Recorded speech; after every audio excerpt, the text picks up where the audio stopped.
Le DAF Fresh Morning, c'est 104.5 tonnes de bonne humeur. Tous les matins sur Urban FM. Vous êtes sur Urban FM 104.5, la station urbaine dans le DAF Fresh Morning, le réveil matinal le plus haute de la capitale sur la radio, la plus haute de la capitale avec René Ruth et bien sûr Elvis. Bon là on n'est pas encore dans sa rubrique sport, mais il est là pour m'aider à recevoir notre premier invité du jour. Il s'agit de Freddy Koula qui est promoteur du tournoi des écoles de foot du Gabon. Bonjour Freddy Koula. Bonjour RR, rapproche-toi la voix du en micro. or. Rapproche-toi Bonjour. du Mais micro. j'essaye de trouver une intro, je me rapproche comment? Bonjour Vas-y. RR. Tu sais, je suis un babounou. Si je dis le double R, normalement, ça devrait pouvoir Ah, sonner. tu es Babounou comme ça vous. Jésus, Marie, Joseph. En plus, Koula Moussavou, c'est mon nom.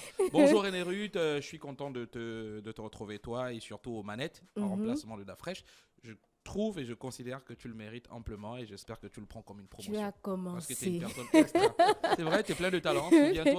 Souviens-toi, il y a 3-4 ans, je disais que tu irais très loin et j'espère que tu irais très Je loin. me rappelle de ce message, merci beaucoup.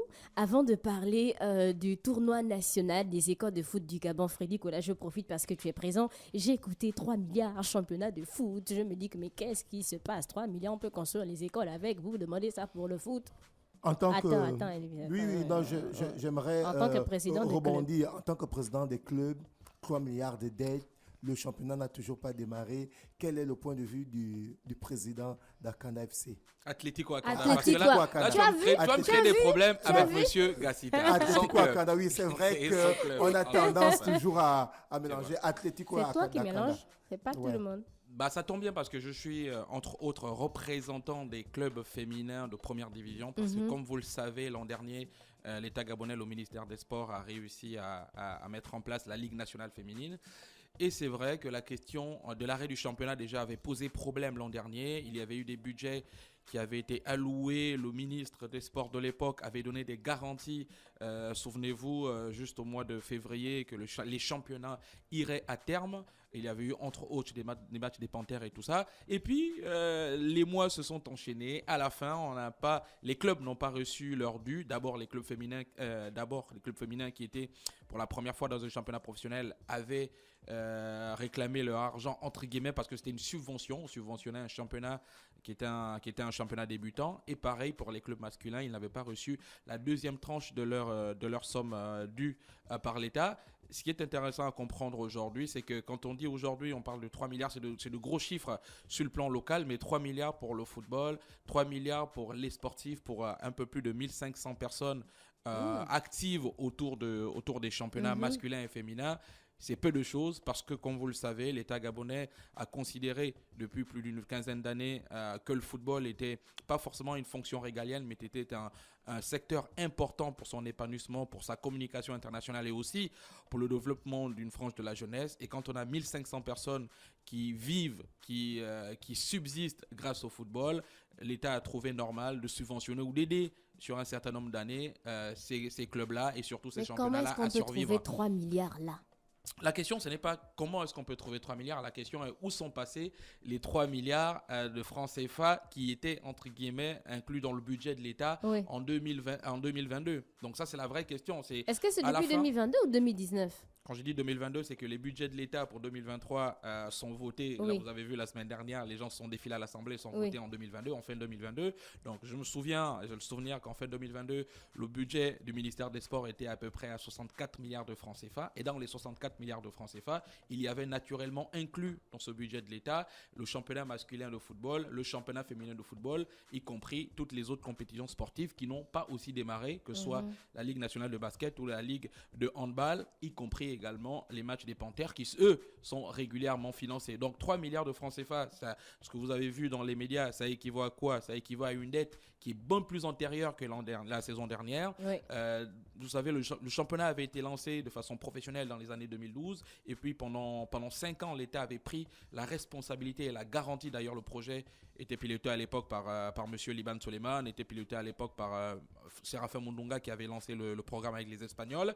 Pendant 5 ans, l'État devait prendre en charge la professionnalisation du championnat en y injectant énormément d'argent. Comme vous le savez, vous avez pu le voir en Europe, en Asie et aujourd'hui en Arabie Saoudite, le football coûte extrêmement cher et il faut trouver une manne. Cette manne-là, l'État a trouvé le moyen de l'injecter pendant 5 ans. Sauf que pendant les 3 premières années, tout s'est bien déroulé, de 2012 à 2015. Et puis vers 2016, ça a commencé à tâtonner. Il y a eu des conflits internes, les présidents des clubs et les organisateurs et même l'État. Ça a commencé à être bric-et-brac. Et depuis 2016, il y a donc une petite dette qui s'est accumulée alors que l'État devait verser un certain nombre un montant bien précis, à peu près 4 milliards à partir de 2016-2017.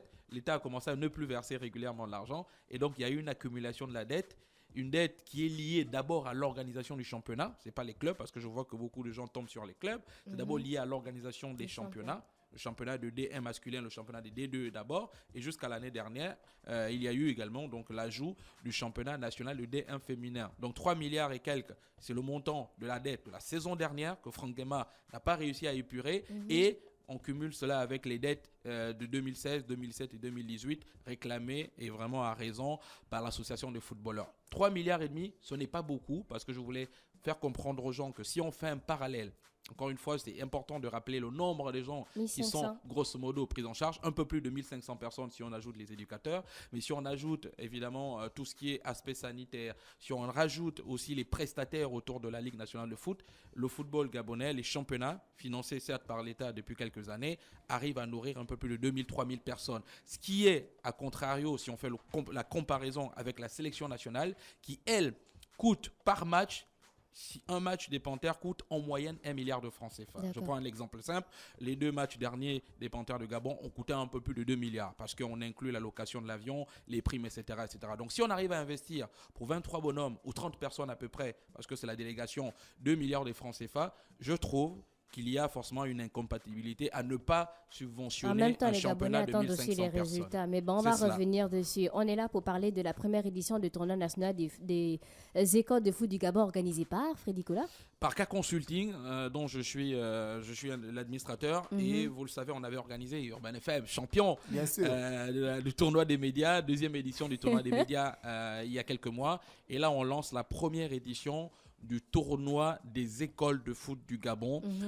C'est vrai que beaucoup de gens ont posé la question sur les écoles de foot. Est-ce qu'il y en a beaucoup? Oui, il y a énormément. Je considère une école, c'est différent d'un centre de formation.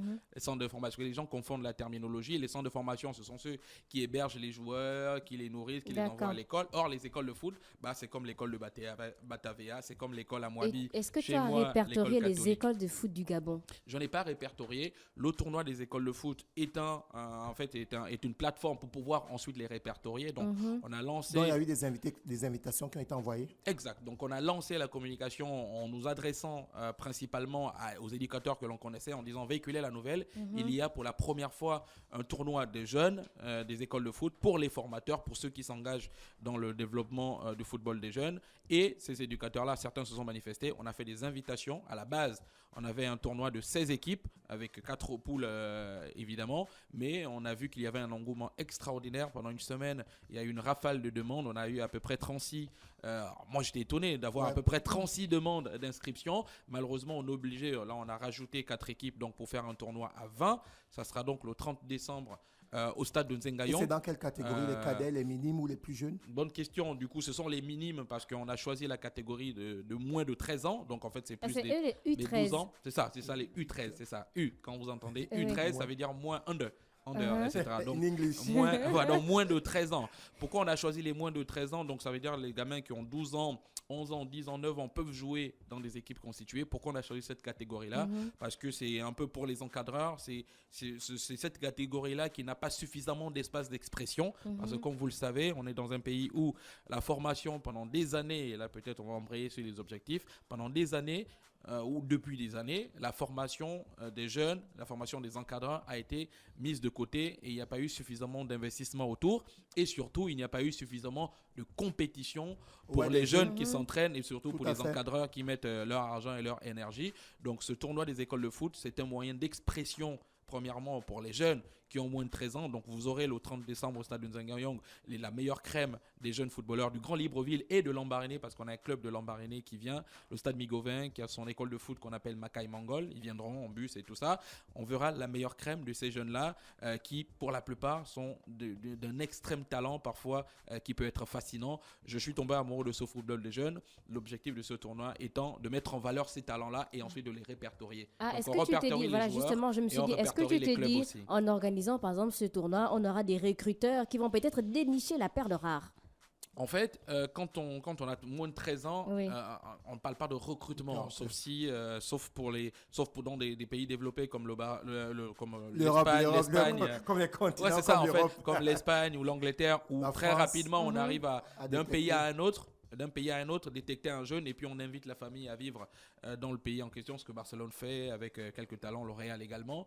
Ce qui est sûr dans ce cas-là, c'est qu'on ne parlera pas de recruteurs, mais on parlera surtout d'observateurs pour arriver à, si on arrive à avoir un gamin de 11 ans, de 10 ans, qui est un phénomène, ou même de 9 ans, qui est très bon, ça permet, et là on a laissé un courrier à la Fédération gabonaise de football, on espère qu'ils vont répondre.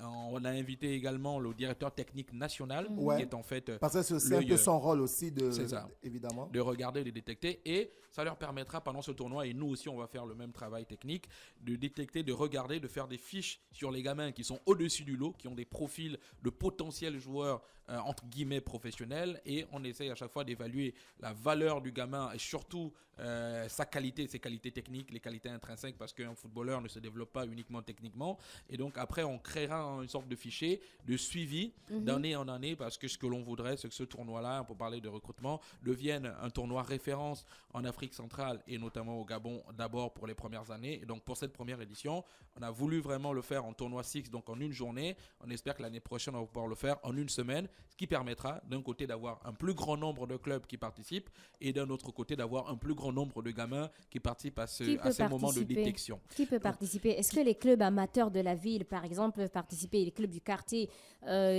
qui n'ont pas forcément une identité reconnue par peut-être leur père, je sais pas? Oui, en fait, c'est super intéressant parce que ce qu'on a fait, c'est qu'on a d'abord regardé dans l'environnement du football, dans le Grand Libreville et même en dehors, parce qu'on a invité l'équipe de Mangasport, on a regardé ceux qui font depuis plus de 15 ans, plus de 20 ans, la formation. Donc on s'est dit, ce tournoi-là doit permettre de récompenser également de façon indirecte les encadreurs et les clubs et les gens qui se battent au quotidien, formateurs. les formateurs et les éducateurs, parce Bien qu'on les sûr. appelle comme ça, qui se battent depuis des années, qui dépensent leur argent pour pouvoir développer les talents et les génies. Donc on a invité certains qui avaient déjà pignon sur rue, et puis d'autres se sont révélés au fur et à mesure en nous appelant, en disant ah mais moi ça fait 5 ans, ça fait 3 ans que je fais de la formation. Il y a une équipe formidable, 2 équipes formidables que je suis depuis plus de 5-6 ans. Il y a un gars qui a une équipe à la cité Mébiam, c'est-à-dire au PK5, c'est-à-dire, vous savez quand vous prenez la déviation pour essayer de sortir vers le carrefour, vers la cité de la Caisse, il y a ce qu'on appelle la cité Mébiam à côté. Bien sûr. Ils ont un stade, Oui. juste quand vous descendez derrière les maisons, il y a un stade. Un stade du quartier qui Ouais, un stade du quartier est un qui- peu aménagé. Voilà, propre. qui a été aménagé par des individus. Donc, ce sont des conditions précaires dans lesquelles ils s'entraînent, mais il y a des phénomènes et des talents et des joueurs même qui sont devenus professionnels, comme Wilfried Eban, qui est international, qui est sorti de là. Donc, le gars s'appelle Cité Mébiam FC, c'est un ami qui s'appelle Figo. Il fait de la formation depuis des années. Et moi, je me suis dit, même si c'est un club de quartier, même si c'est un club qui n'est pas reconnu par la Ligue, Oui. il serait important, puisqu'il le fait depuis plus de 5-6 ans, il serait important que lui et ses gamins viennent à cet événement-là, Comment on fait pour surtout qu'il a des participer? gamins de jeunes. Comment faut participer? En fait, on a déjà la liste presque bouclée parce qu'on a fait des invitations Ouais. et on a fait une communication où on demandait aux gens d'appeler. C'est la raison pour laquelle on a une autre équipe d'ailleurs Oui. qui est une équipe de quartier. Eux, ils sont à Bellevue 2. Une jeune dame qui s'appelle Carter, c'est une ancienne footballeuse qui a formé une équipe de jeunes depuis des années. Carter est une passionnée de la formation. Elle m'avait vu il y a 4-5 ans, j'étais venu au Gabon, elle m'avait dit, Monsieur Freddy, moi je vais créer mon équipe et j'aurai les meilleurs jeunes possibles. Et ça fait 4 Elle ans. a une équipe? Et Oui, quels elle sont a une les équipe. prix et quels sont les prix qui Elle sont a une équipe et elle sont Avant professionnels, les de prix, il y a phénomènes. combien Voilà. déjà d'équipes? Donc on a une vingtaine d'équipes comme on l'a dit. À la base on Non, avait c'est 16 équipes. ne cite pas toutes les je veux bien les citer, mais en fait Non, ne cite la pas particularité toutes c'est les que en équipes, plus de attends. ces équipes, j'ai et dit le là- format du tournoi aussi. oui, c'est un peu ça va venir. Donc en fait, la particularité du tournoi également, c'est que c'est un tournoi mixte. Oui. Donc on aura les garçons naturellement qui viendront et il y a des équipes qui ont le droit de ramener des jeunes filles de moins de 13 ans ou même de 14 ans parce que D'accord. exception faite sur les filles, et c'est la raison pour laquelle d'ailleurs il y aura une équipe d'Atlético Acanda qui vous le savez, milite pour le développement du football féminin, qui va mettre une équipe 100% féminine sur le tournoi. Donc, mademoiselle René Ruth, venez voir la crème du football. Et c'est pas seulement mettre la chanson à Benagno, Atlético.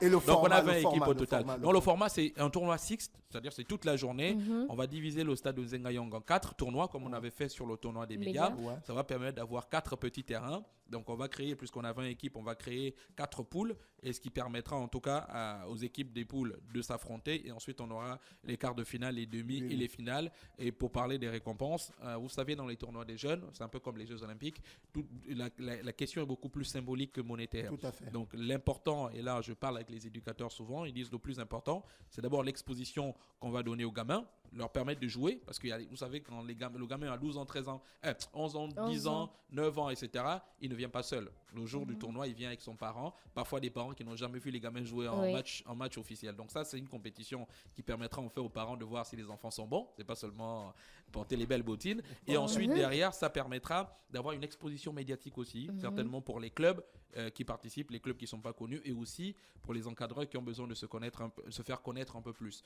Et on donnera comme récompense, pour la plupart, ce sont des ballons. Donc en plus des trophées qu'on remettra du premier au quatrième, on remettra également les trophées à tous les gamins de la première à la troisième place. Et enfin, pour les vainqueurs des compétitions, ce seront essentiellement des ballons. D'abord, tous les clubs qui vont participer, les 20 clubs, auront chacun au moins 3 ballons systématiquement dès qu'ils sont inscrits au tournoi, donc dès qu'ils arrivent en Zengayong samedi. Et ensuite, le vainqueur du tournoi aura une dizaine de ballons, le deuxième du tournoi aura 7 ou 8 ballons, le troisième du tournoi aura à peu près 5 ballons. Tout ça, je le finance de ma propre poche. Est-ce que le jour de la compétition, ils viennent avec leur maillot? Est-ce que le jour de la compétition, ils viennent avec leur maillot ou bien donc vous allez... oui, c'est ça la contrepartie des clubs, c'est que d'un côté, ils arrivent à se débrouiller pour transporter les joueurs jusqu'au lieu de l'événement. Ensuite, dès qu'ils arrivent sur le lieu de l'événement en Zengayong, tout est pris en charge par l'organisation. On leur donne les boissons, la restauration, ils auront des burgers à midi, ils vont être contents, comme ça a été le cas sur la Medias Cup. Et puis derrière, les clubs, ils auront la possibilité eux-mêmes de trouver de quoi contenter les gamins. Est-ce que vous avez mis un dispositif sanitaire? Oui, c'est obligatoire sur toutes les compétitions. Vous l'avez vu, Urban FM, les joueurs étaient tombés, mais ils sont restés debout pendant le tournoi. On a toujours un accompagnement sanitaire. Donc là, évidemment, on va se rapprocher comme la dernière fois, de la Croix-Rouge pour pouvoir suppléer. Et derrière, arriver à avoir aussi une sécurité autour du site, parce qu'il faut que ce soit les entrées, les sorties, qu'elles soient contrôlées, parce que c'est des gamins. Il ne faut pas qu'un gamin sorte de la barrière, ensuite derrière il disparaît, on va le chercher. Surtout qu'à côté, il y a un grand marché. Exactement, donc il y aura une sécurité, on aura des bénévoles, un peu plus de 30 bénévoles autour de l'événement qui vont pouvoir sécuriser l'environnement et surtout derrière faire en sorte que cette journée-là soit mémorable pour les gamins, pour qu'on envoie un message, parce que c'est le but de l'événement, arriver à envoyer un message aux autorités, un message à la Fédération gabonaise de football, un message au ministère en disant il faut aujourd'hui nécessairement inverser la pyramide d'investissement autour du sport. Il faut investir sur la formation. On ne peut pas directement investir sur l'élite. Imaginons que dans ce pays, on décide d'investir uniquement sur les universités et on ignore les écoles et les pré-primaires. On aura des étudiants ou des étudiants médiocres autour des universités. Donc c'est la question aujourd'hui du développement du sport dans notre pays. On a investi depuis plus d'une dizaine d'années un peu plus du centaire de milliards dans le football principalement, plus d'une centaine de milliards dans le foot, structurellement et même dans les compétitions. On a investi moins de 100 milliards pour la formation dans notre pays en 10 ans. Donc ce qui est extrêmement dérisoire et extrêmement alarmant. La France est devenue un grand pays de football parce qu'il y a plus d'une quarantaine d'années, ils ont décidé d'investir sur la formation. C'est devenu le pays certainement qui développe le plus de talents en Europe. Pareil pour les pays qui se développent comme le Sénégal, ils sont devenus champions d'Afrique parce qu'ils ont investi sur les centres de formation, les écoles de foot. Et c'est la raison pour laquelle moi aujourd'hui je porte ce combat pour aider les éducateurs et pour tendre la main aux autorités en disant le football c'est d'abord la base. Après cette base-là, on aura forcément des élites de qualité et une équipe nationale de qualité. Plus de temps. Est-ce qu'il y aura une diffusion des lives sur les réseaux sociaux peut-être? Est-ce que vous faites accompagner aussi par l'Office national de développement du sport et de la culture? Oui, très bonne question. Et d'ailleurs, je remercie le nouveau directeur général de l'ONDC, le commandant Loïc, qui a compris l'intérêt d'aider la formation, parce que beaucoup de partenaires, beaucoup de gens vers qui je suis allé n'ont pas compris l'intérêt. Et ça, c'est extrêmement choquant parce que c'est la tranche jeune, c'est les petits. Et puis, naturellement, voilà. Donc, merci à l'ONDC de nous avoir accompagnés. Ils vont nous acheter une quarantaine, une cinquantaine de ballons. C'est le partenaire principal. On remercie également l'association des clubs de première division présidé par Monsieur Nkeyi. Merci également à tous les autres partenaires qui nous accompagnent et tous les clubs qui vont jouer le jeu. Et merci à Urban FM qui est aussi partenaire de cet événement dans le relais de la communication. Diffusion des matchs. Oui, donc diffusion de matchs en Facebook Live. Déjà, on a une page Facebook, le tournoi des écoles de foot du Gabon. On fera un live dessus. On fera un live sur Média 241 également qui est partenaire et qui a un grand nombre d'abonnés. D'accord. Et puis, on espère que d'autres vont pouvoir relayer. L'idée, c'est vraiment, en plus des lives, arriver à faire des capsules sur les phénomènes. C'est-à-dire que s'il y a un gamin qui est très bon, on va faire des petites capsules sur le gamin pour voir l'étendue de son talent et pouvoir ensuite derrière garder une archive de ces phénomènes en devenir. Voilà. Merci, c'était Frédéric Moussavou, promoteur du tournoi des écoles de foot du Gabon qui aura lieu le samedi 30 décembre de 9h à 18h du côté du stade de Ndengayong. Donc pour tout renseignement, peut-être dans le matériel, rafraîchissement, parce qu'on a besoin d'eau et de nourriture, s'il vous plaît, aidez-nous.